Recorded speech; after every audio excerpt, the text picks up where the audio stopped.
बातें कर सकते हो, सिर्फ बातें। तुम्हें कुछ नहीं आता है, तब है तो कुछ करो, करो कुछ। तुम्हें मेरी आवाज आ रही है? अगर मेरी आवाज आ रही है तो जैसा मैंने कहा है तुम्हें करना होगा। मार दो उसे, मेरा कहा मानो, और जो मैंने कहा है वो करो तुम। मार दो उसे। योर ऑनर, सारे गवाह और सबूत यही साबित कर रहे हैं कि खून प्रीतिका ने ही किए हैं। नहीं जज साहब, ये सब झूठ है। झूठ तो आप बोल रही हैं प्रीतिका जी, खून आप ही ने किए हैं। नहीं जज साहब, मैं बेकसूर हूँ जज साहब, निर्दोष हूँ मैं। Your honour, your honour. हाँ मैं सुन रहा हूँ, बोलो क्या कहना है तुम्हें। योर ऑनर, मेरे फाजिल दोस्त नीलेश जी के पास अपने डिफेंस में पेश करने के लिए कुछ है ही नहीं। कोर्ट का कीमती वक्त जाया न किया जाए। योर ऑनर, कोर्ट का वक्त बेशक कीमती है, लेकिन उससे भी कहीं ज्यादा कीमती है एक बेकसूर इंसान की जिंदगी। मैं ये साबित कर दूंगा। मेरा कहा मानो, और जो मैंने कहा है वो करो। Order order. फैसला सुनाने से पहले अदालत 2 घंटे के लिए स्थगित की जाती है। That's all.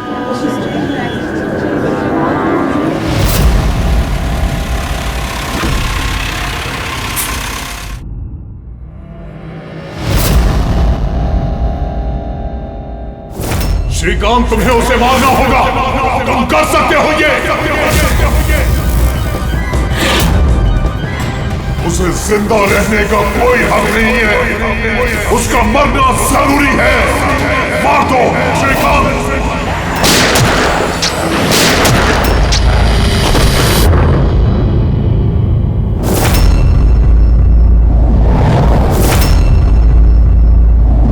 सर, इन लोगों का कहना है कि प्रीतिका यहाँ पर थी जब जज श्रीकांत यहाँ पर आए और उन्होंने उस पर गोली चलाई। उसके बाद वो यहाँ पर आकर खुद को गोली मार दी। उस वक्त मतलब जब ये सब हो रहा था, उस वक्त यहाँ पर जो लोग थे वो कहाँ है? वो लोग कोर्ट रूम में।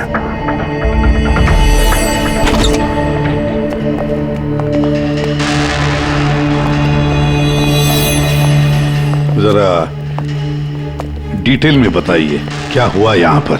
सर, एक केस की सुनवाई चल रही थी। जज श्रीकांत जी की हालत कुछ ठीक नहीं लग रही थी। उन्होंने 2 घंटे का रिसेशन लिया और अचानक चेंबर में आए और उन्होंने अपने आप को और प्रीतिका को गोली मार दी। लेकिन वो गन तो रखते ही नहीं थे। उनके पास गन कहाँ से आई?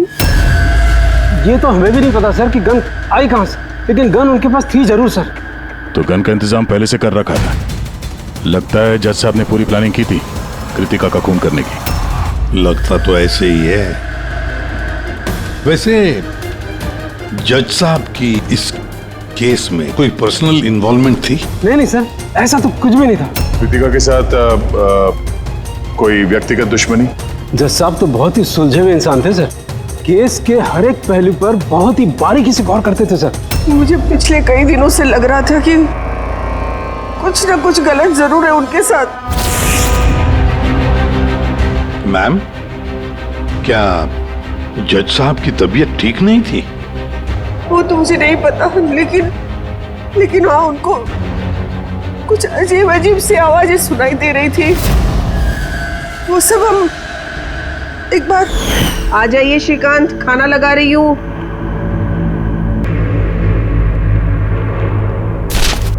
इन पड़ोसियों की जुबान पे लगा भी नहीं, जब देखो अनाप शनाप बकते रहते हैं। अरे क्या हुआ श्रीकांत, इतना क्यों चिढ़ रहे हो? पहले जाके इन पड़ोसियों का मुंह बंद करो, नहीं सुननी मुझे उनकी बकवास। कैसी बातें कर रहे हो श्रीकांत? पड़ोसी थे बेचारे, पिछले 1 महीने से लंदन गए हुए, और उनकी आवाज यहाँ तक कैसे आ सकती है? कुछ भी बात कर रहे हो आप श्रीकांत।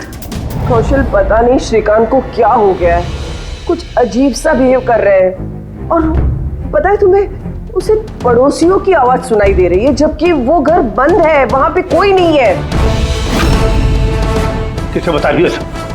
किसे बता रही हो? और तुम क्या समझती हो? तुमसे झूठ बोल रहा हूं मैं? पूरा बात ऐसे, नाटक बंद करो। बताओ, तुम लोगों ने इस घर में क्या छुपा रखा है? बताओ मुझे, बताओ। मैं सब जानता हूं, सब जानता हूं मैं। तुम मुझे पागल बनाने की कोशिश कर रही हो ना? हैं? श्रीकांत ये तुम्हें क्या हो गया है? हाँ, अपनी हालत देखो क्या बना के रखी है। और यहाँ पे कोई नहीं है, किसकी आवाज सुनाई दे रही है तुम्हें? सुनाई दे रही है, मुझे उनकी आवाजें सुनाई दे रही। यही है, लेकिन मैं किसी की नहीं सुनूंगा, किसी की नहीं सुनूंगा। कहीं उन्हें कोई दिमागी बीमारी तो नहीं थी?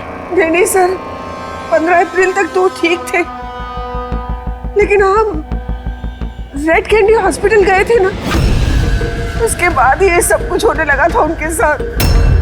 Red candy hospital? जी सर, इस हॉस्पिटल में चल के पता करते हैं कैसा क्या हुआ था वहां पे कि ये जज साहब अचानक ऐसा बर्ताव करने लगे। सर, इस केस में आखिर बचा ही क्या है? जिस आदमी ने खून किया उसी ने अपने आप को मार लिया। वही तो पता लगाना है ना फ्रेडी, वही तो पता लगाना है कि एक जज ने अपने सामने वाले आरोपी को गोली क्यों मार दी, खून क्यों किया, और तो और उसके बाद में अपने आप पर भी गोली चलाई। क्यों?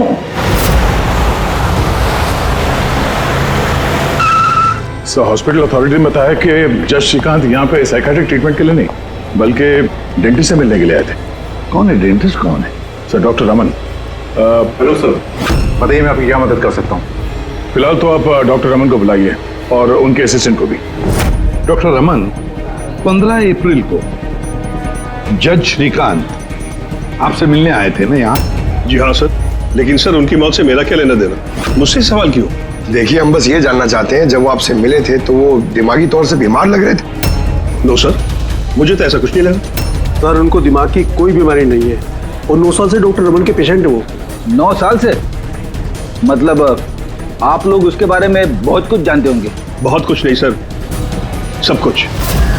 कुछ और क्या जानते हैं जरा बता सकते हैं? सर, अभी बताने के लिए तो सिर्फ इतना ही है कि वो बहुत शॉर्ट टेम्पर्ड थे, बहुत जल्दी उन्हें गुस्सा आ जाता था, but he was not delusional. अगर उन्हें कोई दिमागी बीमारी नहीं थी तो फिर उन्हें वो आवाजें क्यों सुनाई दे रही थी? क्या हुआ क्या था उन्हें? पर सर, आप इसमें मेडिकल एक्सप्लेनेशन क्यों ढूंढ रहे हैं? हम लोग इतने मेडिकल एक्सप्लेनेशन क्यों ढूंढ रहे हैं? दया, कोई भी आम इंसान ऐसे ही अचानक से उठकर किसी पर गोली चलाता है, क्या ये नॉर्मल हो सकता है? नहीं, कुछ ना कुछ तो गड़बड़ जरूर है, कुछ तो हुआ है, पर क्या?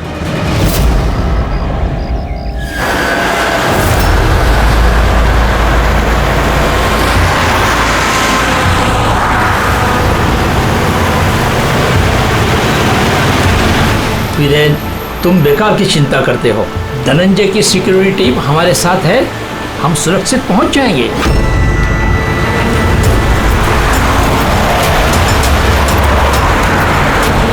वो बात तो ठीक है, लेकिन आपको धमकियां मिल रही हैं। देखो वीरेन, हमारे कामों में धमकियां मिलती रहती है और ऐसी धमकियों से मुझे डर नहीं लगता है। देखो, डर तो मुझे भी नहीं लग रहा, क्योंकि मुझे धनंजय और उसकी टीम पे पूरा भरोसा है।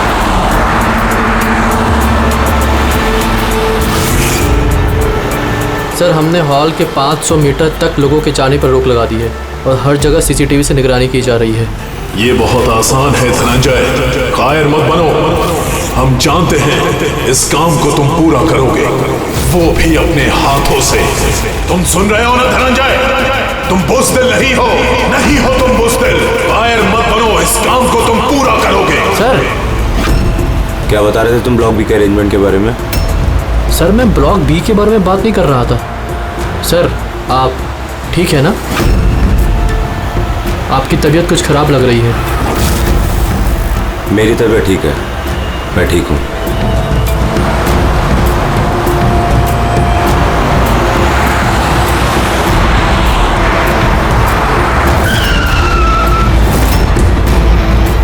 धनंजय, तुम्हें उसे मारना होगा। खत्म कर दो उसे, मार दो धनंजय, मार दो। गाड़ी रोको।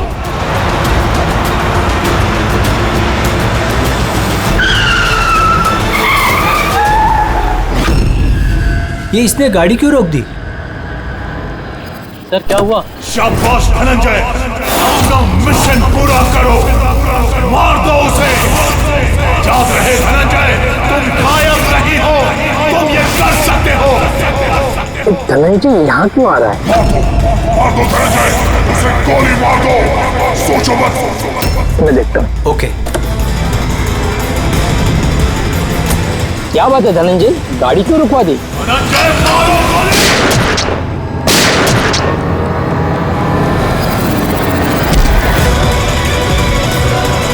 ओह माय गॉड! संजीव जी, आपको क्या हो गया? धनंजय, ये क्या कर दिया तुमने?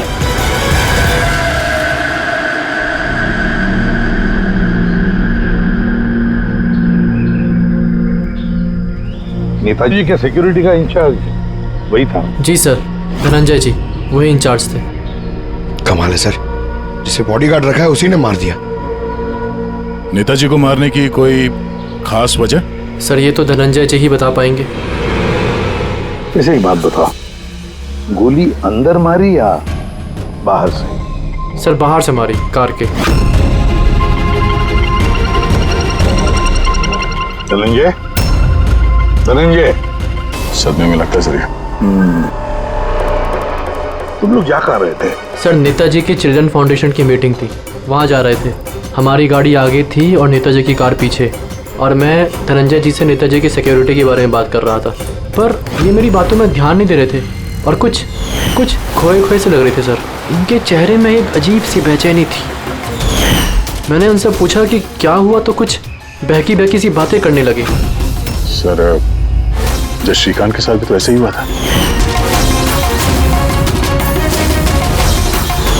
कहीं ये दोनों केस एक जैसे तो नहीं है? और कोई साथ में था नेताजी के? वीरेंद्र जी सर। वीरेंद्र जी? जी सर। आप नेताजी के साथ थे ना? हाँ सर, मैं ही था। नेताजी ने आपको कुछ बताया इस धनंजय के बारे में? सर नेताजी हमेशा धनंजय की तारीफ किया करते थे, उनकी जान को खतरा था। अभी कुछ दिन पहले ही धनंजय ने उनकी जान बचाई थी। बड़ी अजीब बात है सर, कुछ दिन पहले जिस आदमी ने नेताजी की जान बचाई, आज उसी ने उनका खून कर दिया। एक गोली मारने के बाद धनंजय ने भागने की कोशिश की? नहीं सर, खुद को गोली मारने की कोशिश की थी सर। बड़ी मुश्किल से सिक्योरिटी वालों ने उन्हें रोका था सर।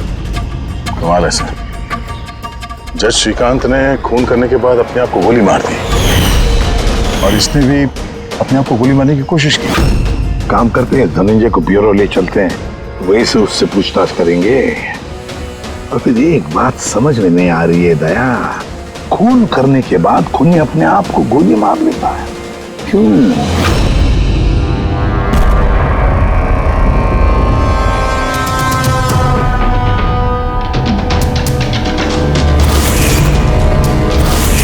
बस डॉक्टर बीना ये क्रिमिनल साइकोलॉजी में रिसर्च कर रही है। हाँ, इन्हीं दोनों केस के बारे में बता दिया? Yes boss.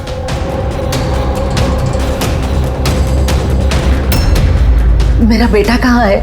मुझे उससे मिलना है। श्री नेताजी के सिक्योरिटी इंचार्ज धनंजय की माँ। उसे यहाँ क्यों लाए हो? देखिए, आपके बेटे ने नेताजी का खून किया है। जी नहीं, मेरा बेटा किसी की हत्या नहीं कर सकता। वो तो खुद बीमार है, उसकी दिमागी हालत ठीक नहीं है। क्या बीमारी है आपके बेटे को? पिछले कुछ दिनों से उसे कुछ आवाजें सुनाई देती है।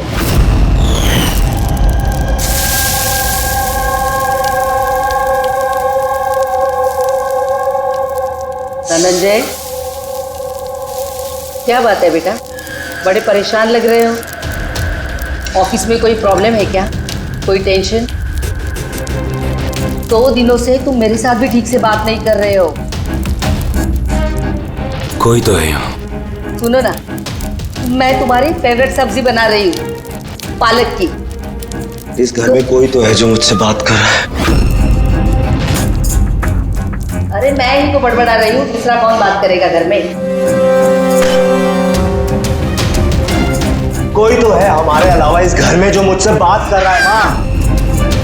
माँ, कोई तो है इस घर में हमारे अलावा। माँ, मुझे अजीब सी आवाजें सुनाई दे रही हैं, कोई मुझसे बात कर रहा है। हम दोनों के सिवा कोई नहीं है बेटा घर में। कोई है जो मुझसे बातें कर। बंद हो गई आवाज,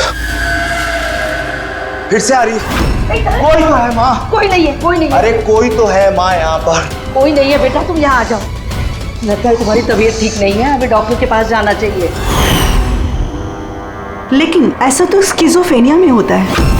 स्किज़ोफ्रेनिया? हाँ, जैसे कि आप सभी लोग जानते हैं कि स्किज़ोफ्रेनिया एक मानसिक बीमारी होती है। ऐसे में पेशेंट को बहुत सारी आवाजें सुनाई देती हैं, लोग ना होने के बावजूद भी दिखाई देते हैं और पेशेंट अपने आप को मारने की कोशिश भी करता है। क्या आप मुझे बताएंगे कि इन दोनों पेशेंट की उम्र क्या थी? श्रीकांत जी की उम्र 50 साल और धनंजय 42 साल का। लेकिन इस उम्र में स्किज़ोफ्रेनिया नहीं होता। क्या मैं उनसे मिल सकती हूँ? मुझे पेशेंट से बात करनी है। हाँ बिल्कुल पूर्वी।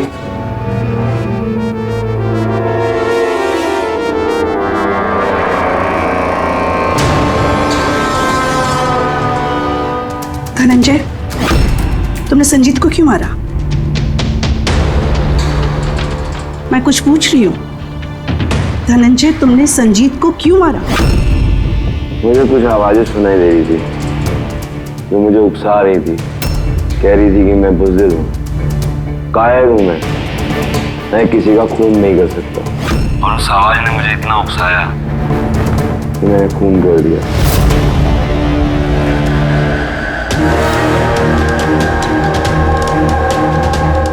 और ये तुम्हारा गाल? ये गाल क्यों सूजा हुआ है? मेरे दांत में इन्फेक्शन है। जज श्रीकांत, उनके दांत में भी इन्फेक्शन था सर?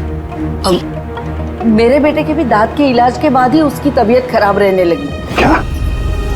दांतों का इलाज करवाया उसके बाद में तबीयत खराब हो गई? किस डेंटिस्ट के पास इलाज करवा रहा था वो? Doctor Raman, red candy hospital. Red candy hospital गए थे ना, उसके बाद ये सब कुछ होने लगा था उनके साथ। है ना बड़ा अजीब कोइंसिडेंस। धनंजय और श्रीकांत दोनों का भी दांत का प्रॉब्लम, दोनों का डेंटिस्ट भी एक, और ट्रीटमेंट के बाद दोनों की तबीयत भी बिगड़ जाती है। ये कैसा कोइंसिडेंस?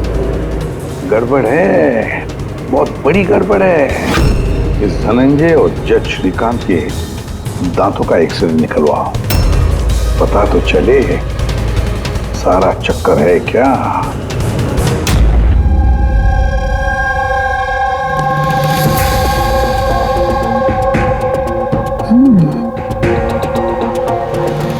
ये क्या हो सकता है? सर, ये देखिए। क्या? ये मार्क्स। हाँ यार, दांतों में ये क्या है? फॉरेन ऑब्जेक्ट जैसा। एग्जैक्टली, ऊपर से दोनों आदमियों के दांतों में।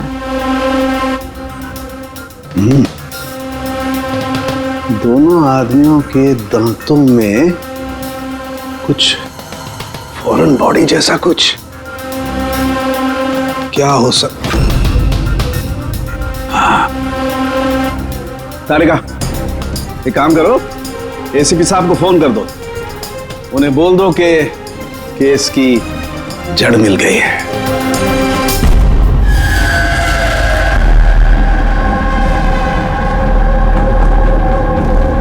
ये देखो बॉस, दोनों के दांतों में इस तरीके की चिप। ये तो बग है।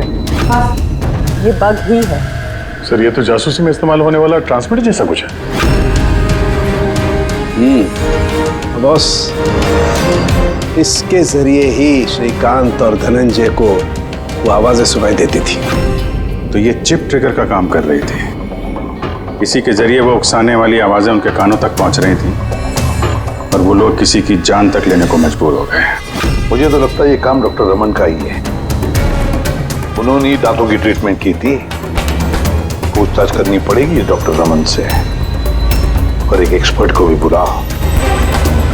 ट्रांसमीटर के बारे में पूरी जानकारी लेते हैं उससे। डॉक्टर रमन, दांत में ट्रांसमीटर लगाने का काम कब से शुरू कर दिया आपने? ट्रांसमीटर? हाँ, किस ट्रांसमीटर की बात कर रहे हैं आप सर? उसी ट्रांसमीटर की बात कर रहे हैं जो जज श्रीकांत और सिक्योरिटी ऑफिसर धनंजय के दांत में फिट किया गया था। देखिए, मेरा यकीन कीजिए, मैंने कोई ट्रांसमीटर नहीं लगाया है। ये क्या बकवास कर रहे हैं आप? डॉक्टर साहब, दांतों में ट्रांसमीटर क्यों लगवाएंगे? सर, आप हमारे हॉस्पिटल को बर्बाद करने पे तुले हैं। डॉक्टर रमन हमारे हॉस्पिटल के जिम्मेदार डॉक्टर हैं सर। ये इस तरह का काम हरगिज नहीं कर सकते। और इस तरह का काम यहाँ पे हुआ तो है।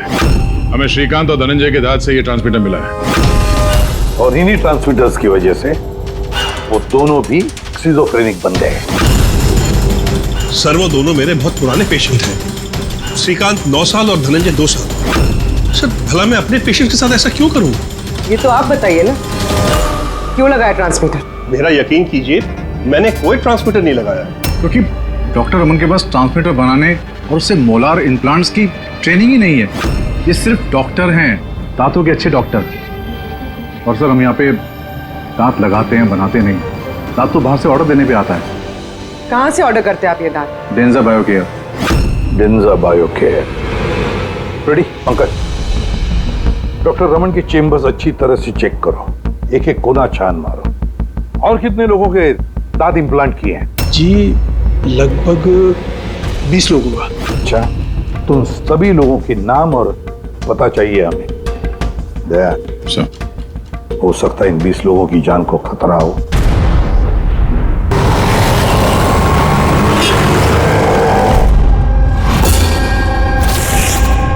कुछ समझ में आ रहा है?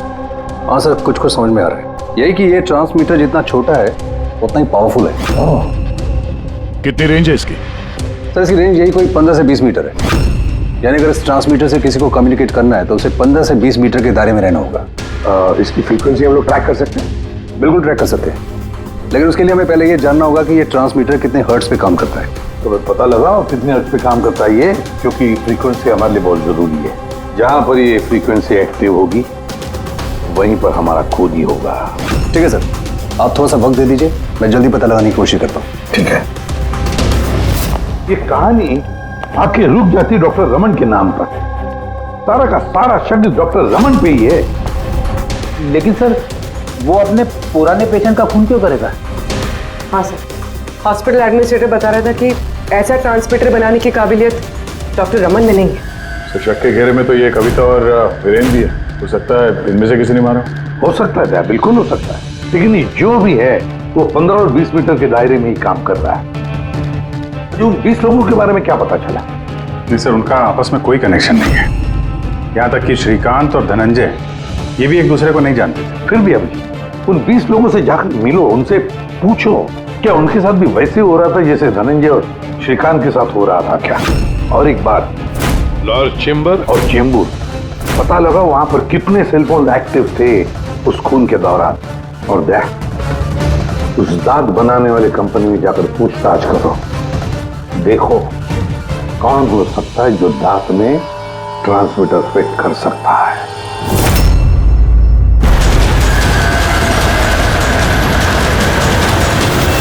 विनय आपका ही नाम है? जी हाँ, मेरा ही नाम है। सॉरी मैंने आपको पहचाना नहीं। हम सीआईडी से। सर मुझसे कोई गलती हुई क्या? नहीं, अब गलती नहीं हुई। एक्चुअली एक केस के सिलसिले में हम कुछ पूछताछ करने आए हैं। आपके दांतों में कुछ प्रॉब्लम थी ना? हाँ। ये इलाज कहाँ कराया था आपने? रेड किडी हॉस्पिटल। इलाज के बाद से कुछ तकलीफ हुई है? आई मीन कुछ अजीब अजीब आवाजें सुनाई देती हों, या जैसे कोई ऑर्डर दे रहा है कुछ करने के लिए? नहीं ऐसा तो कुछ नहीं हुआ, लेकिन 1-2 बार दर्द हुआ था। वो तो नॉर्मल है, दांत लगवाएंगे तो थोड़ा बहुत दर्द तो होगा ही। ठीक है, अगर ऐसी कोई तकलीफ हो तो फौरन हमें बताइएगा। और हाँ, किसी अनजान आदमी के बहकावे में नहीं आना है और किसी के बुलाने पे किसी अनजान जगह नहीं जाना है। ओके जी, ध्यान रखिएगा। जी सर। डॉक्टर रमन बहुत अच्छे हैं। दांत लगाने के बाद से मुझे जरा सी भी तकलीफ नहीं है। आपको कोई आवाजें सुनाई दे रही? क्या मतलब है इसका? नहीं, जिन जिन लोगों को भी डॉक्टर रमन ने दांत लगाए हैं उनमें से कुछ लोगों को अजीब सी आवाजें सुनाई दे रही हैं। नहीं, मेरे साथ तो ऐसा कुछ भी नहीं हुआ है। अच्छा, अगर ऐसा कुछ भी हो आपके साथ तो आप हमें प्लीज इन्फॉर्म करिएगा। या श्योर। आप लोग यहाँ पे दांत बनाते हो या मिनिएचर ट्रांसमीटर? क्या मतलब सर?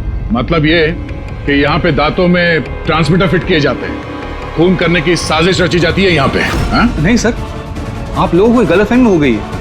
हम इस तरह के इलीगल काम नहीं करते हैं। इलीगल काम हुआ है यहाँ पे। ये देखिए, रेड कैंडी हॉस्पिटल में आप लोगों ने दांत भेजे थे ना? जी हाँ मैडम। उसके अंदर ट्रांसमीटर फिट किए गए थे। जज श्रीकांत और सिक्योरिटी ऑफिसर धनंजय, उनके दांत यहीं पे बने थे ना? एक मिनट सर, मैं चेक करता हूँ।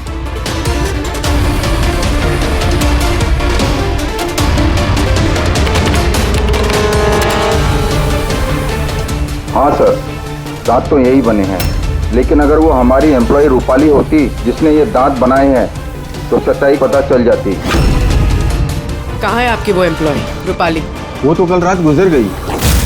कैसे गुजर गई? उसे अस्थमा अटैक हुआ था, लेकिन हैरानी की बात तो ये है कि उसे कभी अस्थमा था ही नहीं। जी हाँ सर। उसके घर का एड्रेस देना सर। दांत कब लगवाया आपने? सर 2 महीने हो गए। कोई प्रॉब्लम हुई आपको? नहीं, कोई प्रॉब्लम नहीं सर, जब से दांत लगाया सब ठीक है सर। कुछ आवाजें सुनाई दे रही हो अजीब अजीब सी? नहीं सर, पर हुआ क्या सर? देखिए, रेड कैंडी हॉस्पिटल में जितने लोगों ने भी ट्रीटमेंट कराया उन्हें कुछ प्रॉब्लम्स हो रही हैं और उनमें से 2 जन की तो मौत भी हो चुकी है।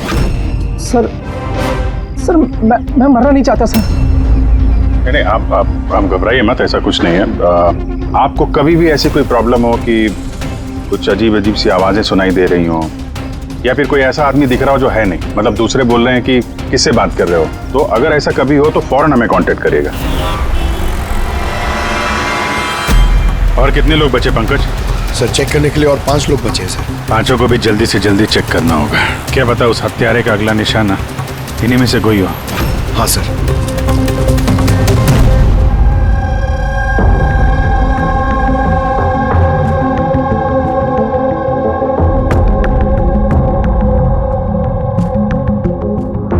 हाँ भाई, पता चला कि नहीं कुछ? सर मैं ऑलमोस्ट पहुंच गया, बस थोड़ी सी देर और सर। सर, हाँ फ्रेंड, जज श्रीकांत और संजीत का संबंध है सर। अच्छा, कैसा संबंध है? सर ये केस फाइल देखिए। 2009 में एक डॉक्टर रिसर्च कर रहे थे, लेकिन उसकी ग्रांट नेताजी संजीत ने कैंसिल कर दी। और इस डॉक्टर का प्रैक्टिस करने का लाइसेंस कैंसिल किया नेताजी संजीत ने, और उसे सजा सुनवाई जज श्रीकांत ने। नाम है डॉक्टर ललित। सर ये डॉक्टर ललित है कौन? पता लगाना पड़ेगा ये डॉक्टर ललित है कौन और किस बात पर रिसर्च कर रहा था। तो आपकी बेटी ने टूथ इम्प्लांट करवाया था? हाँ, अभी 2 दिन पहले ही कराया था इम्प्लांट रेड कैंडी हॉस्पिटल से। सर, जिस दिन से टूथ इम्प्लांट करवाया है अजीब अजीब बातें करती है और बहुत डरी हुई भी है। मॉम, क्या हुआ, कुछ चाहिए? कोई आया क्या घर में? कोई भी तो नहीं। नहीं मॉम, कोई तो है घर में। मैं हूँ, तुम हो, और पापा तो हांगकांग में है, और कोई आएगा तो बेल बजाएगा ना। बेल भी तो नहीं बजी है। पता नहीं मॉम क्या हो रहा है, जब से सोकर उठी हूँ ऐसा लग रहा है कि घर में कोई है और मेरे बारे में अजीब अजीब सी बातें कर रहे हैं मुझसे। समझ में नहीं आ रहा है। मेरी तबीयत तो ठीक है। कोई सपना देखा क्या? नहीं मॉम, कोई सपना नहीं देखा। लगता है मेरे कान बज रहे हैं। मॉम प्लीज एक काम करो, मुझे 1 कप चाय दे दो मेरे रूम में, मेरा सर घूम रहा है। तो अभी जिया कहाँ है? उसे मैंने साइकियाट्रिस्ट के पास भेजा है, बैंड्रा। देखिए, आप उस साइकियाट्रिस्ट का एड्रेस दीजिए, हमारा अभी उससे मिलना बहुत जरूरी है। नंबर ले लो। जिया, आज तुम्हें वो काम खत्म करना है। तुम्हें उसे किसी भी हालत में मारना है। जिंदा मत छोड़ना उसे, मार दो उसे। आज उसका अंत होना ही चाहिए।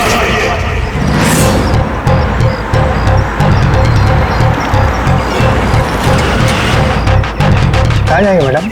जेके मार्केट। उसे कहो तुम्हें जेके मार्केट जाना है। मैंने कहा मैडम कहाँ जाएंगे? जेके मार्केट। जी बैठिए।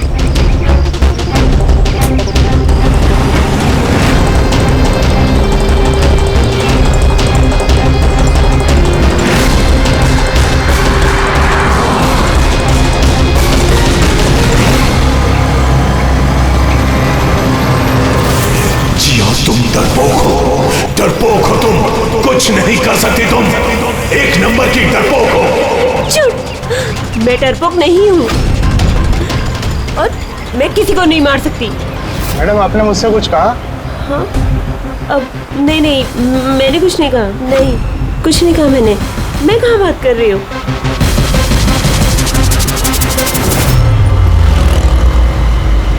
जिया, तुम्हें उसे मारना होगा।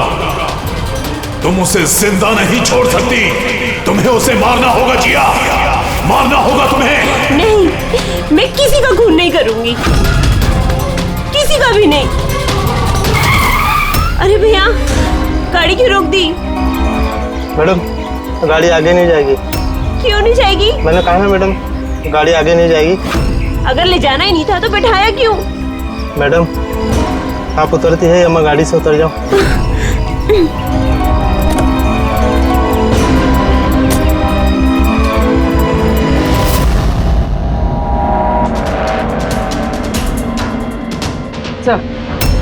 सर, वॉचमैन और पड़ोसी बता रहे थे कि रूपाली यहाँ 3 महीने पहले ही शिफ्ट हुई थी और अकेली रहती। फिर चेक करते हैं अच्छी तरह से।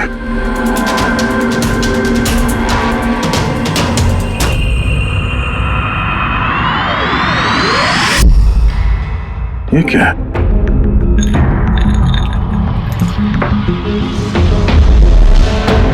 इतने सारे एयर ट्रांसमिटर्स।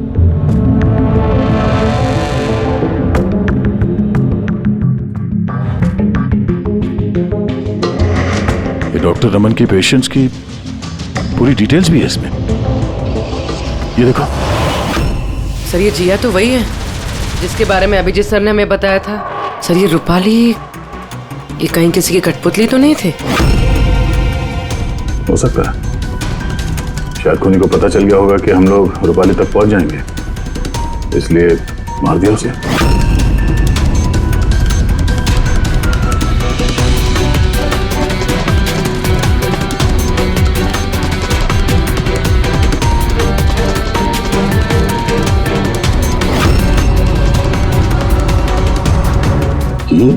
ये नेताजी, संजीत, वीरेन और जिया, इन तीनों के चेहरे पे रेड सर्कल। नेताजी के चेहरे पे क्रॉस मारा हुआ। नेताजी तो मारे गए, अब बचे ये वीरेन और ये जिया। मतलब अगला नंबर इनका है।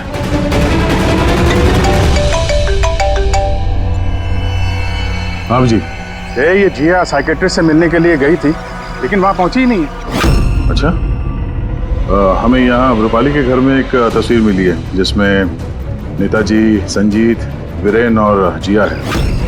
ये नेताजी के चेहरे पे तो क्रॉस मारा हुआ है, पर इन दोनों के चेहरे पे लाल पेन से सर्कल बना हुआ है। कहीं ऐसा तो नहीं कि ये जिया वीरेन को मारने के लिए गई है? एक काम करो, तुम वीरेन को अलर्ट करो, पता करो वो कहाँ है। तब तक मैं जिया की लोकेशन ट्रैक करता हूँ और हम लोग मिलते हैं। ओके? या चलिए, सर वीरेन को फोन लगाना।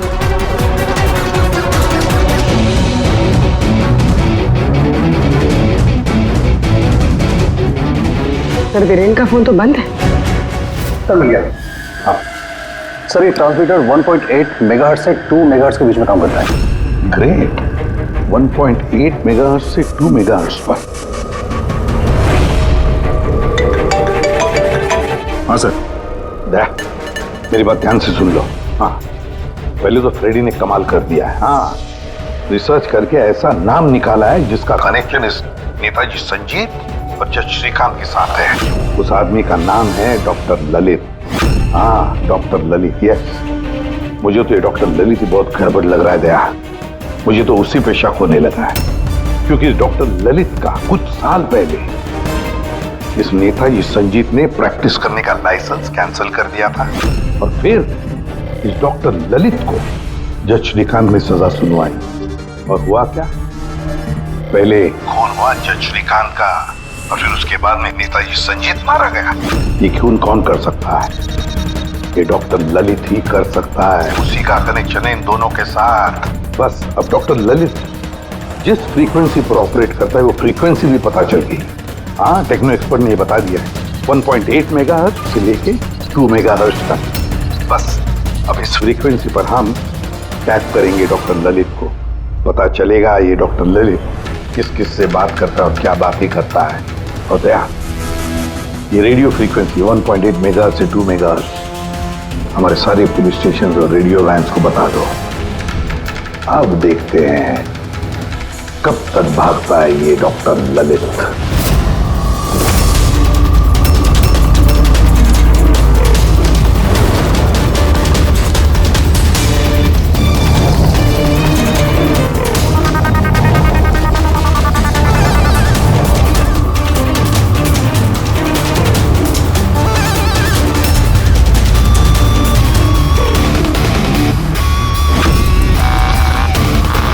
इस फ्रीक्वेंसी पे कोई हरकत नजर नहीं आ रही। जब भी बोलेगा पकड़ा जाएगा।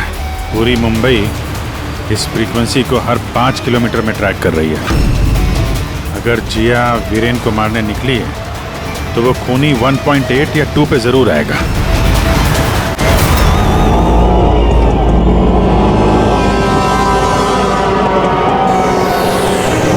जाओ जिया, अपने काम को अंजाम दो। ये कौन हो सकता है जो संजीत के खूनी के बारे में मुझे बताने के लिए यहाँ बुलाया है? जिया, उसे मारना होगा तुम्हें। उसे जिंदा रहने का कोई हक नहीं है।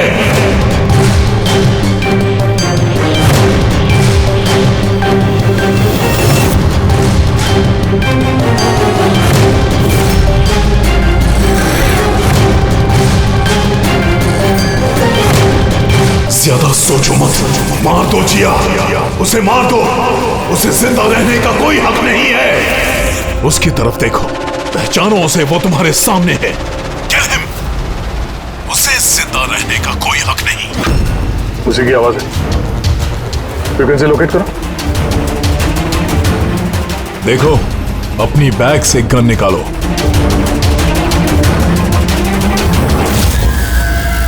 जिया, तुम कायर नहीं हो। Shoot him, shoot him. Location क्या बता रहा है? सर, जेडी मार्केट मरोल दिखा रहा है।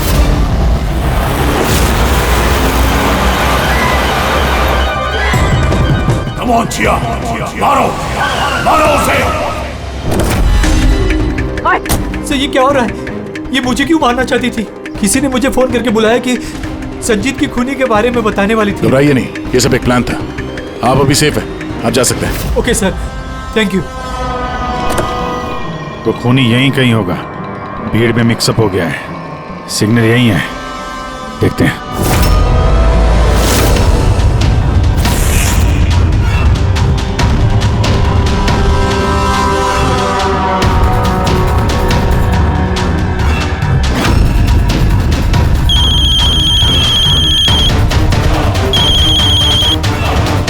हेलो, अभिजीत बोल रहा हूँ। कभी हमसे भी मिल लिया करो। अरे इधर उधर क्या देख रहा है? तेरे पीछे हो। डॉक्टर ललित,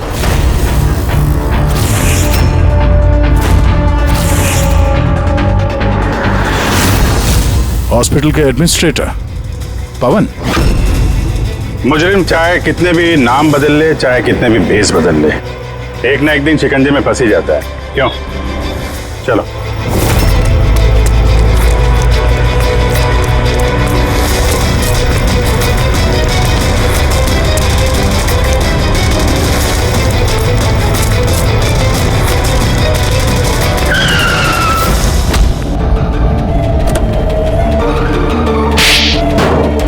जज श्रीकांत और नेताजी संजीत, इन लोगों का खून क्यों करवाया तुमने? से बदला लेना चाहता था।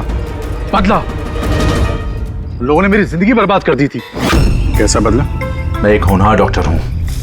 मैं स्किज़ोफ्रेनिया नाम की बीमारी पर उसके ट्रीटमेंट के लिए एक्सपेरिमेंट कर रहा था, वो भी वर्थलेस लोगों पर। मेरी असिस्टेंट जिया ने एचओडी वीरेन को कंप्लेन कर दी और एचओडी वीरेन ने नेताजी संजीत से मेरी ऑफिशियल कंप्लेंट कर दी। और नेताजी संजीत ने तुम्हारा ये एक्सपेरिमेंट रुकवा दिया? हाँ, मेरा प्रोजेक्ट बीच में ही रुक गया। तो फिर जेल किस लिए गए थे तुम? मेरी लापरवाही की वजह से एक आदमी की मौत हो गई थी। जज श्रीकांत ने मुझे बिना कुछ सोचे समझे 10 साल की सजा दे दी। मेरे डॉक्टर होने का रुतबा छीन गया मुझसे। तो इन लोगों को मार के अपना खोया हुआ रुतबा हासिल कर रहे थे तुम।